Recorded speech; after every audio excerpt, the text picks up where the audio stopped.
How you doing, maniac shooters? Just picture this. You're at the range and you are killing it. Man, you're shooting 8s, 9s, bullseyes, X's, and you're just whacking the competition. They're all at your fabulous shooting. And then you get halfway through the round and all of a sudden you notice you're out of patches. Well, now what do? Well, you're going to be embarrassed by bumming them off the friends that you're beating anyway, and they're going to give them to you. And then when you get done at the end of the day, as you're driving home, if you live in the big city, you can go down to your favorite muzzleloading shop, pick up patches.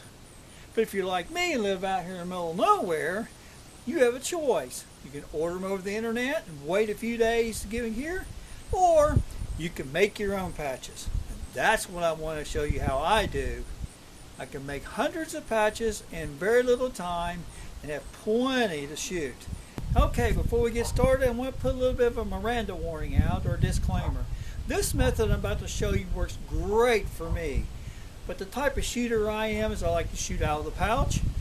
I like to shoot quite often when I'm out, maybe 50, 60, even upwards to 100 times in an outing. And I used a thinner muslin material patchwork, but this method will also work if you use a pillow ticking or linen.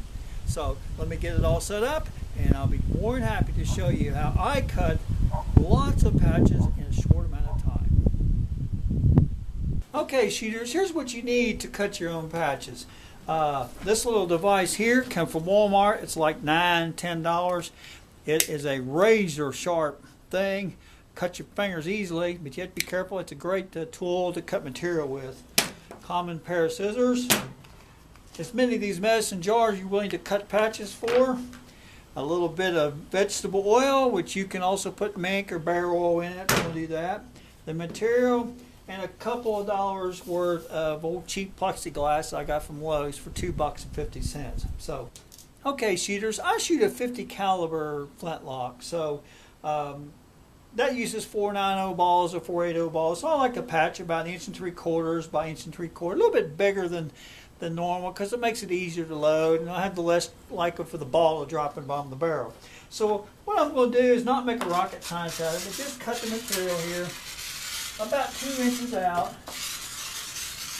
And this is where it pays to have a longer piece of plexiglass so that you can line it up and you'll have to move it so much. So keep on going, maybe 1 3/4 out, 2 inches out, something like that. Now what I do is I buy strips in 2-yard increments. You separate it when you're done.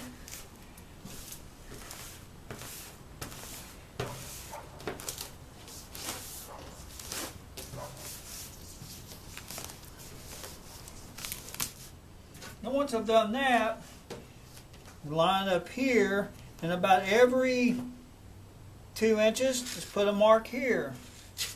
Now I used to do it like this, but I cut my fingers so many times with this sharp thing, I just started laying it here and doing it this way, and it's worked out easier anyway.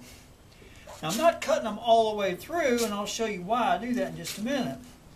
About every 1 3/4 to 2 inches across. I get about 25 or 30 patches out of doing it this way.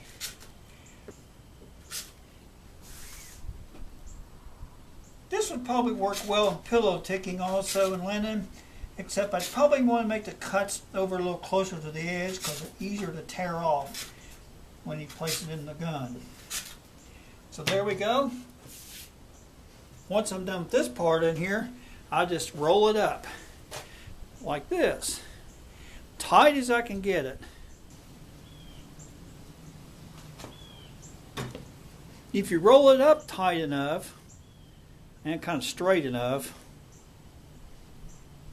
it should look something like this when you're done.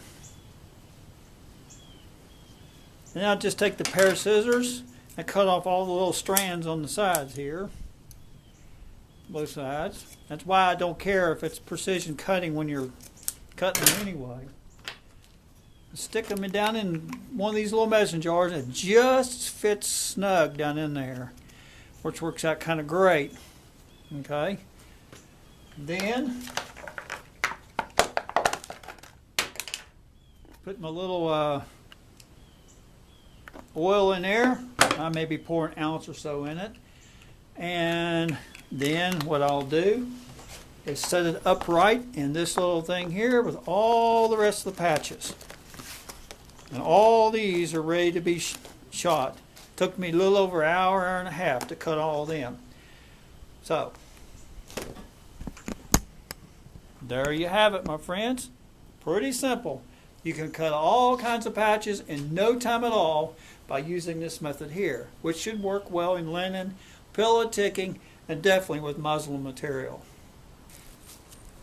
Okay, shooters, when you're done making the patches, with all of them you got, I got a couple out here, and what I generally do is take 2 or maybe 3 of these with about 30 a piece in them, and go out here, and when I get to the range or out in the woods, I just simply pull out some, and I made a specially slotted pouch here to put them in right there. So what I'll do is I get ready to shoot, is I'll pull out a ball, I get the patch part out, and this is the cool part about it, is you can actually just lay them right on top, put the ball on there, and tear it off. That means I don't deal with a patch knife, I don't deal with a ball starter, I just get the balls on here, put the patch thing back in here, pull the ramrod out here, and send it on home. That works great for me. When you get out and shoot 75 or 80 or maybe 100 times in the afternoon, I can't make enough spit to make that last. So I soak the patches, put them in the medicine jars until I'm ready to go. And then when I get out to shoot, I load quickly and go for it. But that's what we're all out to do, is have a great time shooting. Hey, thanks for watching, everybody. And we'll catch you later.